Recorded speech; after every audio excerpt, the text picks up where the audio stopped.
Plaster of पॅरिसचे आपण गणपती विसर्जन करतोय त्या शेतांची काय वाट लागत असेल कोणालाही ते कळत नाही. राजेंद्र भट सर आहेत ज्यांनी खूप छान एक पुस्तक लिहिलंय शेती आणि सण.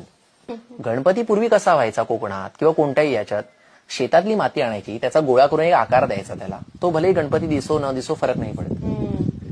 तो आकार दिल्यानंतर त्याच्यावर तुम्ही ते अष्टपत्री वाहता गणपतीला. त्याच्यावर दही दूध त्याला तुम्ही अर्पण करता, तूप त्याच्यावर टाकता म्हणजे पंचामृत टाकता, त्याच्यावर साखर टाकता, गुळ टाकता. सगळं त्या मातीमध्ये मायक्रोब्स असतात. आणि गणपतीचा सण कधी असतो जेव्हा भाताच्या पोटऱ्यांमध्ये दूध भरत असतं म्हणजे त्याचा दाणा तयार होण्याची प्रोसेस झालेली असते.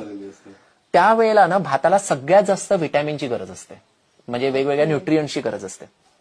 आता जेव्हा तुम्ही ती माती घेतली त्या मातीवर तुम्ही दही दूध तूप वगैरे सगळं टाकलं त्या मातीमध्ये बॅक्टेरिया एक चांगला बॅक्टेरिया या दही दूध तुपावर तो बॅक्टेरिया प्रचंड वाढतो. It's a good bacteria. Okay. त्याच्यामध्ये तो गोडवा पण आलेला आहे.